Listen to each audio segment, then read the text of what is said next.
Agora, bom, a gente passa a palavra aqui para o Bernardo. Boa noite a todos os que estão nos vendo, né?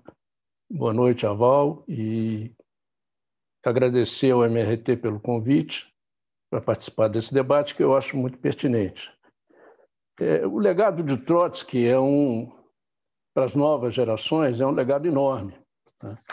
E eu queria primeiro mencionar alguns aspectos desse legado, para depois entrar em alguns elementos de debate que surgiram nas diferentes intervenções. Primeiro, a concepção de mundo de Trotsky está mais vigente do que nunca, quando ele diz que as forças produtivas deixaram de crescer e que todos os avanços técnicos não acrescentam mais riqueza material, ao contrário, trazem mais desigualdades e mais exploração e opressão para toda a classe trabalhadora e os setores oprimidos. Isso é mais vigente do que nunca. Na verdade, as bases do que ele dizia era o programa de transição. Quando ele afirmava que as condições para a revolução geravam todo tipo de revoltas, revoluções da classe operária, isso hoje também a gente vê em todo o mundo. É a revolta dos Estados Unidos, a revolta negra dos Estados Unidos, Líbano, Hong Kong na China, o Chile, todas as revoltas que a gente vê ao redor do mundo são uma prova evidente disso, né? E, ao mesmo tempo, o que é mais atual que nunca é o que ele dizia: o grande problema da civilização humana é a crise de direção do proletariado, mas que não é uma crise em abstrato, está consubstanciada na ação dos grandes aparelhos reformistas, oportunistas, na verdade, aparelhos contra-revolucionários, dos quais o principal é o stalinismo. Trotsky não o assassinato de Trotsky, que é hoje o que nós fazemos essa homenagem nos 80 anos, não foi nada casual. Foi o produto direto da contra-revolução stalinista e foi o auge de uma contra-revolução que matou quase 1 milhão de comunistas executados durante o período chamado Grande Expurgo, né? E que culminou com o assassinato de Trotsky.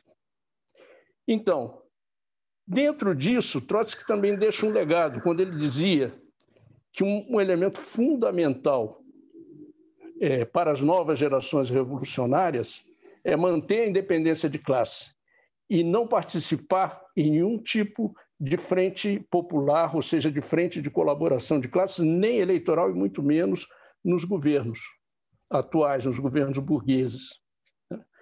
E, por último, queria destacar também que de todas as contribuições de Trotsky que são válidas para as novas gerações, a mais fundamental foi a fundação da Quarta Internacional, tanto do ponto de vista de preservar o legado, a herança do marxismo, né, e do bolchevismo, que sem a Quarta Internacional não existiria. Nenhuma das jovens gerações, dos jovens que estamos aqui, que eu vejo debatendo comigo, estaria aqui hoje se não fosse a fundação da Quarta Internacional. E, por outro lado, Trotsky não pensava só nisso, em preservar a herança, mas pensava preparar as novas gerações para as futuras revoluções, que é isso que a gente está discutindo. Agora, esse legado de Trotsky, ele foi, em muitos sentidos, desperdiçado ou se perdeu pela crise da Quarta Internacional, que se deveu, basicamente, ao crescimento de um setor revisionista, de um setor reformista, que foi abandonando o trotskismo, foi principalmente representado pelo Secretariado Unificado. Mas isso não impediu que o legado de Trotsky fosse preservado. Nós também reivindicamos a herança de Nahuel Moreno e de toda a corrente que ele desenvolveu, porque foi a corrente que se enfrentou com esse setor revisionista e preservou na Liga Internacional dos Trabalhadores, que ele fundou, uma corrente principista dentro do trotskismo. Então, esse legado de Trotsky, na nossa opinião, continua mais vigente do que nunca. E a isso se soma a luta contra as opressões, contra a opressão de negros, de mulheres, homossexuais, todos esses setores que Trotsky elaborou uma linha não só de defesa dos direitos das mulheres, de defesa do direito de autodeterminação dos negros, dos povos africanos e muitos outros pontos que estão na sua obra teórica. Agora, nós poderíamos entrar num debate que a companheira Cacau colocou, que eu acho que é muito importante para nós também, sobre como nós podemos hoje encarar a tarefa de reconstrução da Quarta. Nós estamos a favor de reconstruir a Quarta Internacional, já declaramos isso em vários documentos e textos públicos da Liga Internacional dos Trabalhadores, mas o problema é discutir como, né? Os companheiros propõem duas coisas, os companheiros da CST também propuseram algo parecido. Primeiro, uma frente no Brasil do tipo FIT, ou Frente de Esquerda e Socialista, né?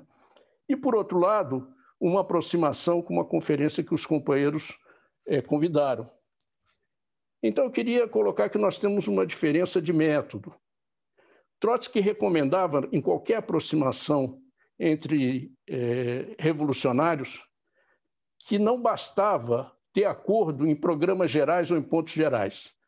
Todos nós podemos reivindicar o programa de transição e a revolução permanente.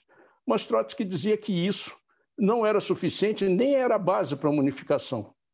Ele dizia que a base inicial para a unificação é ter acordo nos problemas estratégicos centrais da atualidade. E é exatamente o problema que hoje nos separa. Então, se nós queremos ter uma aproximação entre organizações, a primeira coisa é ver, é possível ter uma aproximação entre problemas estratégicos? Por exemplo, uma questão fundamental, qual é a caracterização que nós fazemos dos partidos reformistas ou oportunistas? Nós dizemos que tanto o PT como o PCdoB são partidos de colaboração de classes, que já traíram a classe operária várias vezes, fizeram alianças com a direita, governaram com a direita, com a burguesia e etc. Mas a discussão está aqui em relação ao PSOL. Na nossa opinião, o PSOL também é um partido de colaboração de classes, também é um partido reformista e é um partido que participa em eleições em frente com a burguesia e vota com uma linha geral, fazer alianças com setores burgueses ou partidos burgueses em todo o país onde isso for possível. Não há nenhum veto a isso aí. Qual é o problema? Nós vemos que eu estou debatendo aqui no momento com 3 companheiros que são de correntes do PSOL e o MRT, que não é do PSOL, mas pediu o ingresso ao PSOL e não entrou no PSOL porque a direção do PSOL não deixou. Então, tem vários candidatos que estão dentro do PSOL, também por uma filiação democrática, não estou polemizando com isso. Mas são partidos que, de uma forma ou de outra, estiveram ligados ao PSOL. Como poderia ser feito a qualquer frente de esquerda hoje, do tipo FIT? Os companheiros vão sair do PSOL? Não creio. Né? Não creio que isso se estabelecesse. Então, como seria uma frente desse tipo? No momento, nós não podemos, na nossa opinião, nós temos diferenças fundamentais com o PSOL. Em primeiro lugar, o problema da colaboração de classes, das frentes populares que o PSOL votou, e nós não temos nenhum acordo com o PSOL. Então, esse para nós não é um problema tático. Bernardo, tu tens 2 minutos. Tá bem.